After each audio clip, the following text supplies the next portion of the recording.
What happens when a late-night couch meant for laughs turns into a quiet battlefield of truth? The studio lights are warm, the band is smiling, and the applause rolls in like a practiced wave. But something in Hugh Jackman's eyes says this night won't follow the script.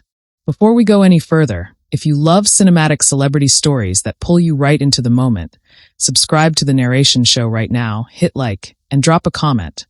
Because what unfolds next is one of those nights people would replay in whispers. The applause fades, and Hugh steps out with that familiar grin, the one audiences have trusted for decades. He hugs Jimmy Fallon, exchanges a joke, and sits. The couch dips. The crowd cheers again.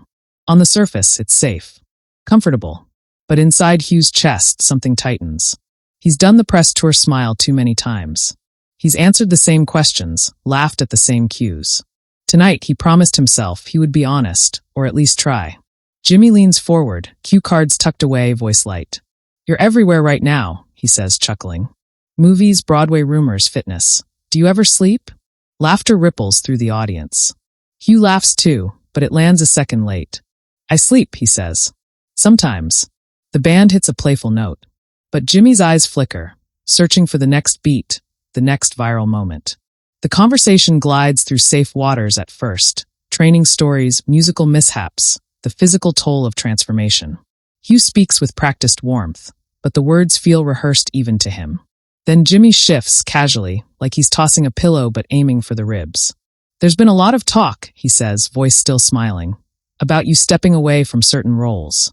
People wondering if you're done with that chapter." The studio quiets just a notch. Hugh feels it. That tiny drop in sound. The way air changes when a question lands heavier than intended. He nods slowly. "Chapters end," he says. "That's life." Jimmy laughs, nudges. But fans don't like endings. A chuckle from the crowd. Hugh's jaw tightens. He thinks of the surgeries, the years of pushing his body, the expectations that never seemed to care what it cost. Jimmy presses, still gentle, still smiling. "Some say you owe them one more." The word "oh" echoes louder than the laugh track. Hugh looks at Jimmy now, really looks. The grin on his face doesn't reach his eyes. Inside, a line is crossed. He inhales. "I don't owe anyone my health," he says quietly. The audience murmurs. Jimmy blinks, surprised, trying to smooth it over. Of course, he says.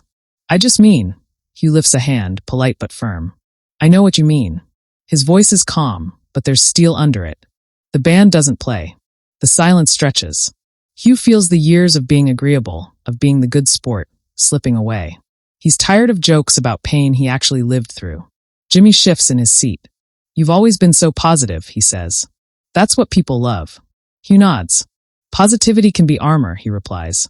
And armor gets heavy. The audience exhales together, a collective intake released. Some clap, unsure. The cameras cut to faces, wide eyes, parted lips. This isn't the beat they expected. Hugh continues, words steady now that they've started. He talks about mornings when getting out of bed felt like climbing a mountain, about smiling through interviews while his body screamed. Jimmy listens, nodding, but the show clock is ticking, and he can feel it. He tries to pivot. "Let's lighten it up," he says, laughing softly. "You brought a clip." "No," Hugh says, not loud but clear. Jimmy freezes. Hugh smiles, apologetic but resolute. "I think this matters." The crowd erupts, not in laughter but applause. Jimmy raises his hands, surrendering. "Okay," he says. "Let's talk." Time stretches. Hugh speaks of identity, of being trapped by expectations wrapped in praise. He admits fear of disappointing fans, fear of being honest on a couch built for punchlines. Jimmy's humor softens, replaced by something more real. He admits he didn't see it that way, that sometimes the machine of entertainment forgets the human inside it. There's a moment, quiet, raw, where both men sit, not host and guest, but two people under lights too bright to hide in. Hugh's voice wavers once, just once, when he mentions family, recovery, choosing longevity over legacy. The audience is silent now, leaning in. No one checks their phone. This is happening. Jimmy clears his throat. "I'm sorry if that question crossed a line," he says. "It's not scripted. It lands honestly." Hugh nods. "Thank you." They shake hands, not for the camera, but because it feels necessary. The band plays softly as they move on, but the tone of the night has shifted. Something real cracked through the gloss. By the time the show ends, the applause is thunderous but different. People stand, not because they were told to, but because they felt something. Backstage, producers whisper. Phones light up. Clips spread faster than anyone can manage. Headlines form in real time, framing it as a clash, a confrontation, a moment that turned serious. Online, the debate ignites. Some praise Hugh's honesty, calling it brave. Others accuse him of killing the vibe, forgetting the format. Jimmy trends too. Some defend him. Others criticize the push for a soundbite at any cost. Memes appear, then thoughtful threads, then think pieces about celebrity, boundaries, and the price of perpetual likability. Hugh watches it unfold from a quiet room, shoes off, jacket discarded. He feels lighter than he has in months. Jimmy releases a short statement later, respectful, reflective. The clip racks up millions of views. People replay the silence, the pause, the moment the laugh track failed and truth stepped in. And in living rooms around the world, viewers argue, nod, rewind, feel seen. Because sometimes the most shocking television isn't an explosion. It's a man choosing to stop performing pain for applause. Now it's your turn. Was Hugh right to draw that line on live TV? Or did the moment go too far for a late-night stage? Share your thoughts in the comments. And if you want more explosive cinematic stories like this, subscribe to The Narration Show. Because the next moment that breaks the script might already be waiting. The applause from the studio still echoes in Hugh Jackman's ears long after the cameras cut away. But the sound has changed. It's no longer warm or congratulatory. It's distorted, stretched thin by doubt. Backstage, the hallway smells like coffee and cables, and crew members move faster than usual, avoiding eye contact, whispering into headsets. Hugh walks slowly, every step deliberate, as if the floor itself might challenge him. He knows what just happened didn't end when the red light turned off. It only began there. In a quiet green room, Jimmy Fallon loosens his tie, staring at his reflection like it might explain what went wrong. He's replaying the moment again and again. The word "oh," the pause, the way the laughter died. He's hosted presidents, pop stars, scandals wrapped in smiles. But this was different. This wasn't a joke that missed. This was a line that landed somewhere it shouldn't have gone. He exhales, rubs his face, and wonders how a question meant to spark banter became a mirror neither of them expected to face. Hugh sits alone for a moment, phone face down on the table, vibrating endlessly. He doesn't look at it yet. Instead, he closes his eyes and lets the adrenaline drain. The words he said feel heavy now, but not wrong. He thinks of the younger version of himself, hungry, grateful, saying yes to everything because no felt like failure. Tonight, he said no on live television. The thought both terrifies and steadies him. A producer knocks gently, pokes their head in with a careful smile. Great show, they say, but their tone is cautious, like someone approaching a sleeping animal. Hugh nods, thanks them. As the door closes, the silence returns thick and intimate. Finally, he flips his phone over. Notifications flood the screen. Texts from friends, agents, family. Some say proud. Some say bold. A few say, "Are you okay?" He scrolls past headlines already forming, words like tense, awkward, explosive lighting up his screen. Across the building, Jimmy's phone buzzes too. His team has gathered now, a semicircle of concern. One producer speaks carefully. The clip is spreading fast. Jimmy nods. Of course it is. Another adds, people are split. Jimmy lets out a dry laugh. They always are. But beneath the humor, there's a knot tightening. He built his career on being safe, on keeping things light. Tonight, the safety net snapped, and he isn't sure whether to apologize louder or stand his ground. Hugh leaves the studio through a side exit, cool night air hitting his face like a reset. Fans wait behind barricades, some cheering his name, others holding phones high, hungry for a reaction. He waves, polite but distant, and slips into the car. As it pulls away, he watches the building recede, lights glowing like nothing unusual happened inside. But he knows better. Something shifted, not just for him, but for the way moments like this are supposed to work. At home, Hugh pours a glass of water and sits in the dark, television off, the world reduced to the hum of the city outside. He thinks about Jimmy's apology, quiet and unplanned. He believes it was sincere. That almost makes it harder. This wasn't a villain and hero story. It was two people colliding under pressure, both trapped in roles too tight to breathe in. The next morning, the internet has decided it knows exactly what happened. Clips are slowed down, zoomed in, analyzed frame by frame. Commentators dissect Hugh's body language, Jimmy's smile, the audience's gasp. Some call Hugh brave for reclaiming his narrative. Others accuse him of hijacking a comedy show for a personal sermon. Think pieces bloom overnight, each one more certain than the last. Jimmy watches some of it from his office, coffee untouched. He reads a comment that stings more than he expects. He forgot Hugh was human. Jimmy leans back, staring at the ceiling. He remembers the countless times he's been told to keep things moving, keep it fun, don't let it get heavy. He wonders when fun became a shield against listening. Hugh, meanwhile, receives a call from an old friend, someone who knew him before the muscles, before the roles that swallowed him whole. "I saw it," the voice says. "You sounded like you." Hugh smiles, a small, relieved curve of the mouth. That matters more than the trending hashtags. Days pass, but the moment doesn't fade. Late night shows joke about it. Podcasts debate it.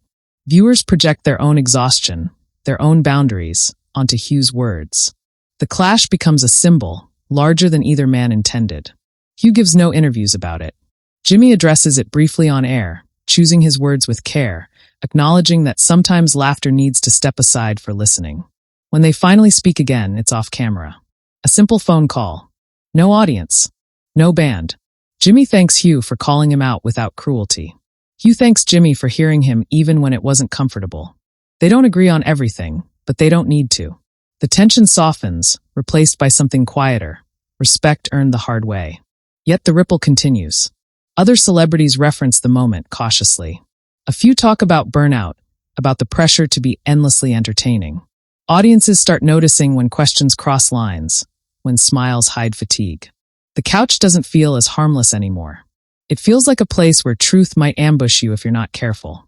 Late one night, Hugh scrolls through comments again, slower now. He stops at one that simply reads, "Thank you for saying what I couldn't at work today." He sets the phone down, chest tight, eyes stinging. If that moment helped even one person draw a line, then the discomfort was worth it. Somewhere else, Jimmy watches his own show's opening montage, laughter stitched together like armor. He wonders how many times guests sat where Hugh sat, carrying things heavier than jokes. He resolves, not loudly, not with a speech, to be more careful, more present. The realization doesn't trend, but it settles deep. The clash that night wasn't loud. No shouting, no storming off stage. But it left marks all the same, etched into conversations that refused to stay shallow. And as the world keeps replaying the silence between a question and an answer, one thing becomes clear. The most powerful moments aren't always planned. Sometimes they happen when someone finally decides to stop performing and start telling the truth. The days following the clash begin to blur into something heavier than a news cycle. It's no longer just a clip or a headline, it's a reference point. Hugh Jackman feels it when he steps into a rehearsal room and the chatter softens, when a casual great interview carries an unspoken question behind it. People look at him differently now, not with awe or fandom, but with curiosity, as if he cracked open a door they didn't know was there. In quiet moments, doubt creeps in. Late at night, lying awake, Hugh replays the couch, the lights, the pause before his words landed. He wonders if he could have said it softer, if honesty always needs to bruise on the way out. Fame has trained him to second-guess himself, to measure impact by applause. But there was no applause he was chasing that night. There was relief. And relief doesn't fade easily.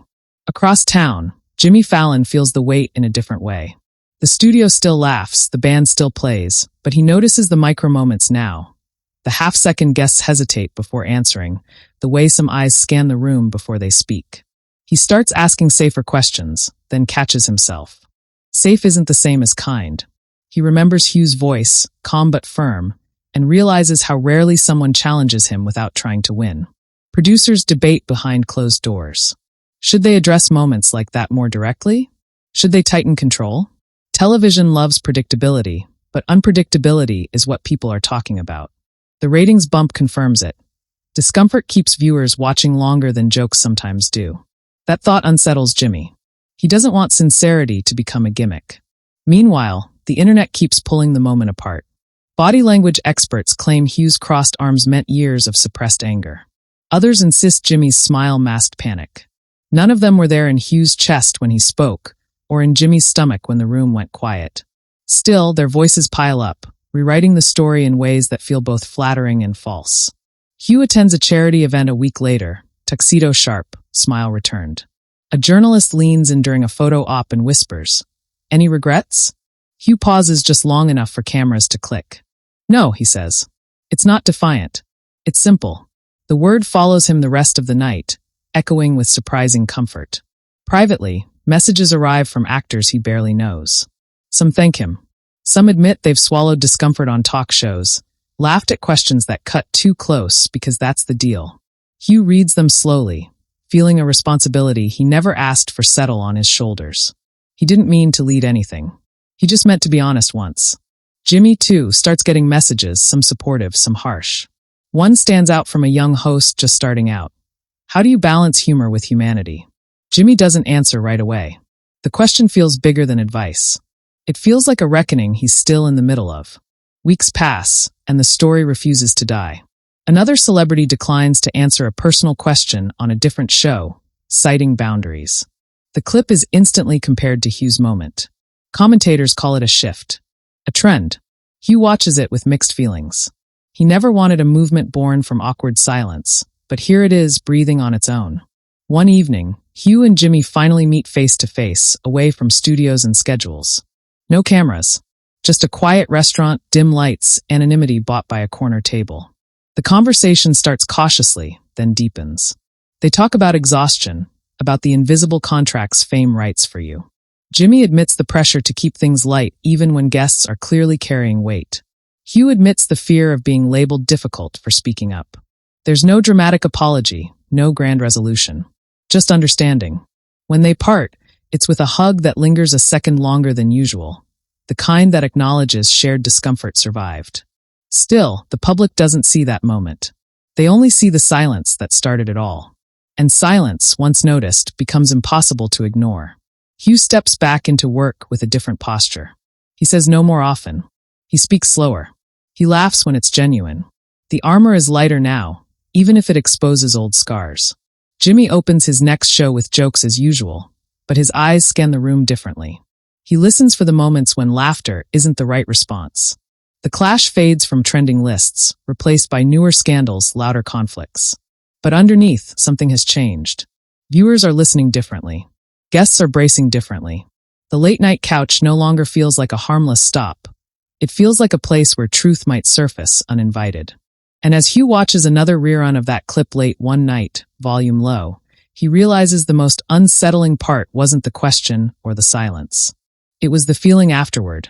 The sense that once you stop performing, you can never fully go back. The clip never really disappears. It just sinks deeper, resurfacing whenever someone needs an example of what happens when the script breaks. Months later, Hugh Jackman still feels it in unexpected moments. When a fan thanks him not for a role, but for that pause on the couch, when an interviewer hesitates, choosing their next question more carefully than before. The clash has outlived the night it happened. It's become a reference, a quiet warning, and for some, a permission slip. The night the full episode airs again as a rerun, social media lights up like it's happening all over. Younger viewers discover it for the first time. Older ones rewatch it with new eyes. The silence between Jimmy's question and Hugh's answer feels louder now, almost historic. Comments pour in by the thousands. That was the moment I realized celebrities are exhausted too. Jimmy wasn't wrong, but Hugh wasn't either. This made me rethink how I talk to people at work. News outlets revisit the moment with hindsight. Not as a scandal anymore, but as a turning point. Panels discuss boundaries in entertainment. Psychologists weigh in on public burnout. Media critics call it one of the rare times late-night television accidentally told the truth. The word accidentally sticks because no one planned it. That's why it mattered. Hugh watches some of the coverage from home, remote, untouched in his hand. He doesn't feel triumphant. He feels exposed, but in a way that no longer scares him. He thinks about how close he came to laughing it off, to playing the role one more time. How easy it would have been to let the moment pass. And how heavy that would have felt afterward. Jimmy, on his end, opens a later episode with a subtle shift. No monologue about the past. No direct reference. But when a guest dodges a question, he lets it go. The audience laughs anyway. Online, people notice. "Did you see that?" someone tweets. He backed off. It's not applause-worthy. It's human. Behind the scenes, producers quietly adjust briefing notes. Questions are still bold, still entertaining. But there's a new line written in pencil instead of ink. Don't push past discomfort just for the moment. That line exists because of one pause, one breath, one refusal to perform pain. The fallout keeps spreading outward. Other hosts, other shows, other countries. A singer walks off politely mid-interview. An actor says, "I'm not ready to talk about that," and the camera doesn't chase them. Each time, the comments echo the same phrase. This feels different now. Hugh's name is mentioned less and less, but his shadow remains. 1 year later, on an anniversary no one officially marks, the clip trends again. Not because of outrage, but nostalgia. People frame it as the night television grew up just a little. Hugh posts nothing. Jimmy posts nothing. The moment belongs to the audience now. Late that evening, Hugh steps outside, city lights stretching endlessly ahead. He thinks about legacy, not the kind built on roles or applause, but the kind built on moments when you choose truth over comfort. He knows not everyone agrees with what he did. He's at peace with that. Silence taught him something applause never did. And somewhere, someone watches that old clip for the first time, sitting alone, feeling seen in a way they didn't expect from a talk show. They pause the video. They breathe out. Maybe they decide to draw a line the next day. Maybe they don't laugh something off anymore. That's the real aftermath, not headlines or debates, but the quiet shifts no one can measure. Now we want to hear from you. Was Hugh Jackman right to stop the moment and speak his truth? Or should late-night TV always stay light, no matter the cost? Share your opinion in the comments below. And if you want more explosive cinematic stories where fame, pressure, and humanity collide, subscribe to The Narration Show, because the most powerful moments are the ones no one planned.